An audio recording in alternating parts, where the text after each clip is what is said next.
Bismillahirrahmanirrahim. Dear students, Assalamu alaikum.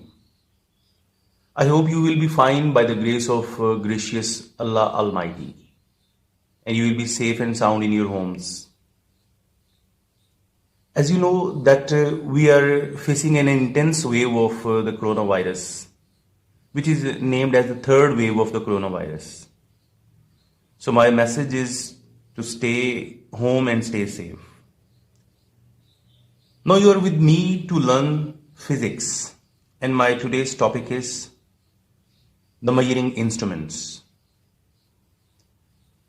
First, I will tell you what are the measuring instruments.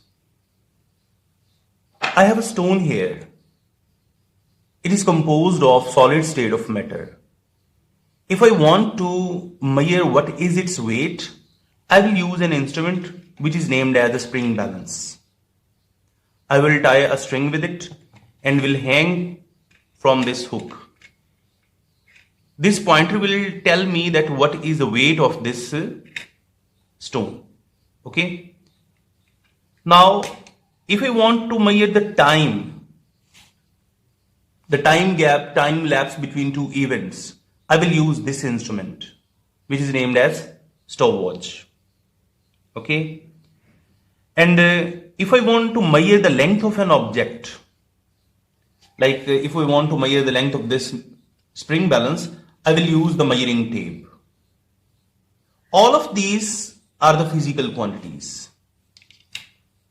Mass, time, weight, length, all are the physical quantities. And the instruments which are used to measure these physical quantities are named as measuring instruments. I mean to say, measuring instruments are used to measure various physical quantities. Now, the second question is that what are the physical quantities? All measurable quantities.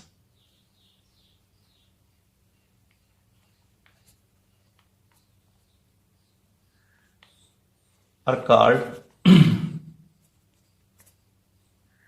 physical quantities. In the previous part of this chapter, you had learned about the types of these physical quantities. One are named as the base quantities, and other one are named as the derived quantities. So base quantities and derived quantities are all measurable quantities. As I have said, to measure the length, I will use this instrument. To measure the mass, I will use the physical balance. And to measure the weight of this object, I will use the spring balance. First, I will show you that how can we measure the weight of an object.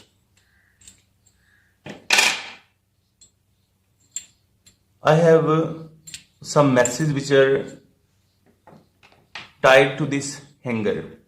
If I want to measure the weight of this hanger, I will tie with it.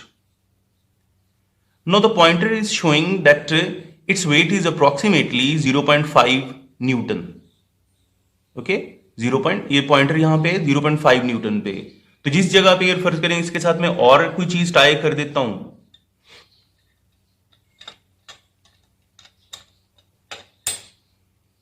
now the pointer is showing that its weight is approximately 1 Newton. Okay, so I have measured the weight by hanging the objects with this hook. Okay, so it's a way to measure the weight of an object. Now, if you want to measure the time gap between my start of the lecture and end of the lecture, I will use this stopwatch. I will put this stopwatch on when I have started my lecture, and when I end it, I will push this button to stop. So the time gap between the start and the stop of my lecture will be measured. Okay. Now, the topic from your book is the meter rule. I will come towards the meter rule.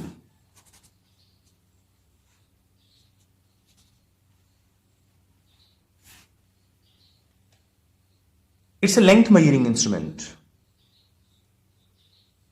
Its total length is 1 meter. In centimeter, its length will be 100 centimeter. I have a specimen here which you can see. It is starting from 0 centimeter and ending at approximately 100 centimeter.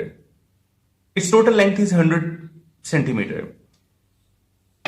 If you look at the small gradings here, these are in millimeters.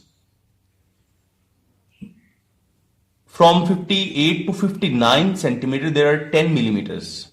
1 centimeter equals to 10 millimeters. This instrument cannot measure the length beyond 1 millimeter. So 1 millimeter is the least count of this instrument.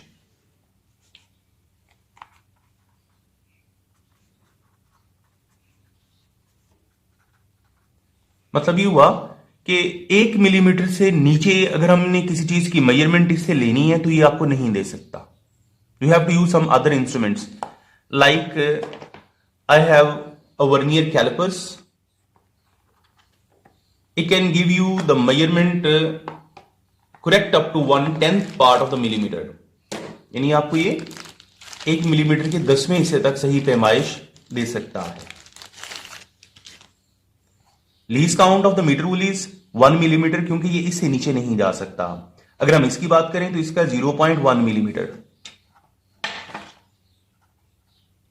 ये vernier callipers है, इसका least count कितना है जी? 0.1 millimetre. इसी तरह एक और instrument हम यूज करते हैं and it is named as screw gauge.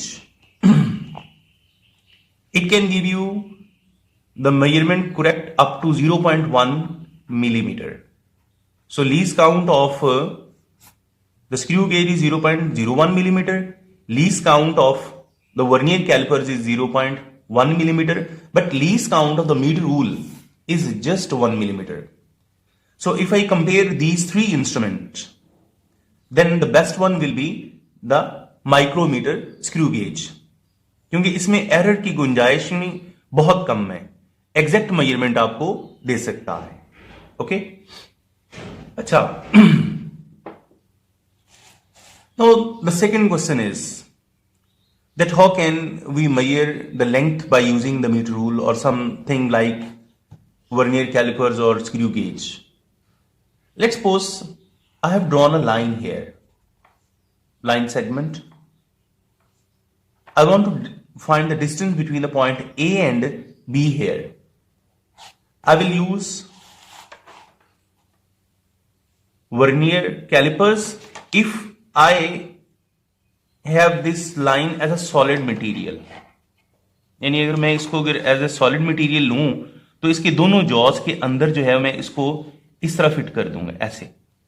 ये पॉइंट ए हो गया और ये पॉइंट कौन सा हो गया? बी. यहां से मुझे zero of the vernier scale जो रीडिंग देगी वो उसका जो है मैं मेजर कर लूंगा. लेकिन ये मैं प्रैक्टिकली आपको सॉलिड सिलेंडर की मदद से करके दिखाऊंगा और ये इंशाल्लाह नेक्स्ट लेक्चर में होगा. तो आज मैं ना इसका ये स्केल यूज करने जा रहा हूं. यानी इसको एज अ स्केल इस्तेमाल कर रहा हूं जैसे आपकी कॉपी पे आप यूज करते हैं. ये 0 से स्टार्ट करके ये तकरीबन यहां तक ये लाइन आ रही है. ठीक है. यानी 7.8 सेंटीमीटर की इसकी लेंथ है. 7.8. लेकिन अगर मेरी आई बिल्कुल यहां पे ऊपर है तो ये 7.8 शो करेगी. But if I'm looking position somewhere else from the point A, then the reading will not be accurate. यानी अगर मैं इसको थोड़ा सा इधर ले जाके देखता हूं ना इस एंगल से तो फिर ये मुझे 7.9 या 8 सेंटीमीटर की लेंथ भी शो कर सकती है. अगर मैं अपनी आई को थोड़ा सा इधर ले जाके देखूं तो फिर ये मुझे 7.8 से कम रीडिंग शो करेगी, 7.6 तक भी ले जाएगी. तो इसका मतलब ये हुआ कि जब भी आपने किसी भी इंस्ट्रूमेंट से या मीटर रूल से आपने रीडिंग लेनी है ना तो आपकी आई बिल्कुल सीधे ऊपर होनी चाहिए. ये जो पॉइंट बी है, ये पॉइंट बी पे जो आप रीडिंग ले रहे हैं ये दोनों रॉन्ग है. Okay. So while measuring length or distance I must be kept vertically above the reading point as shown here. Okay? अच्छा, अब हम नेक्स्ट आते हैं एक और डिवाइस की तरफ जो हम इस्तेमाल करते हैं, जैसे कारपेंटर्स हैं, ब्लैक स्मिथ्स हैं, वो यूज करते हैं, उसे हम कहते हैं मेजरिंग टेप।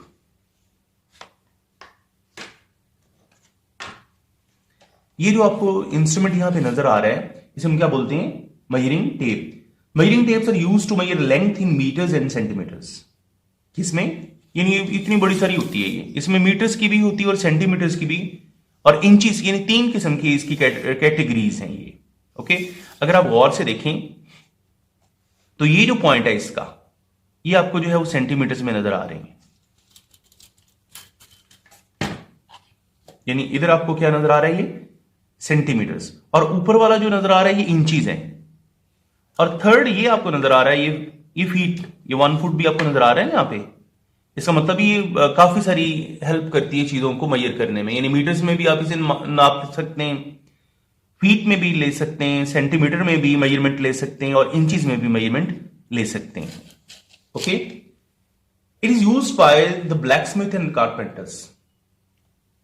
अभी मैंने थोड़ी देर पहले आपको जो है यहां पे ये दिखाया है कि ये एक मेटल स्ट्रिप पर मुश्तमिल, कॉटन की भी होती है, वो थोड़े से गोल इस तरह के होते हैं, उसे आम जुबान में फीता कहते हैं। यहां से उनके साथ रोलर अटैच होता है, इसकी मदद से उसे मतलब आप हम रोल करते हैं और यहां से उसका फीता सा निकल रहा होता है, वो कॉटन का बना होता है। ओके, और इसकी मतलब जो लेंथ्स हैं वो वेरिएबल हैं, कि जैसे ये आपकी पॉकेट साइज का है, ये 10 मीटर, वो जो फीता आपको नजर आ रहा है मेजरमेंट यानी मेजरिंग टेप, उसे भी मेजरिंग टेप ही कहते हैं, उसकी कैपेसिटी 20 मीटर भी हो सकती है, 50 मीटर भी हो सकती है, और 100 मीटर्स भी हो सकती है। Okay, so measuring tape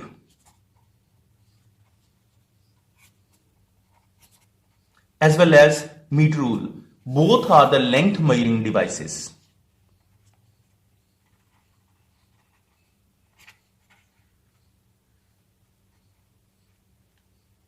okay, तो स्टूडेंट्स ये आपका जो है वो आज का लेक्चर हो गया। इसके बारे में आपने कोई भी क्वेश्चन करना है तो आप मेरे व्हाट्सएप नंबर आप सब राइट कर लें, इधर सेव कर लें, 031392888388। इस पे आप मुझे जो है वो मेरे पर्सनल नंबर पे व्हाट्सएप करेंगे। ओके, तो अब रह गया मसला कि आपने बुक से कितना करना है। बुक से ये चूंकि शॉर्ट क्वेश्चन है, ये जरा गौर से देख लेना आपने, यहां तक आप इसकी डेफिनेशन बनती है ये।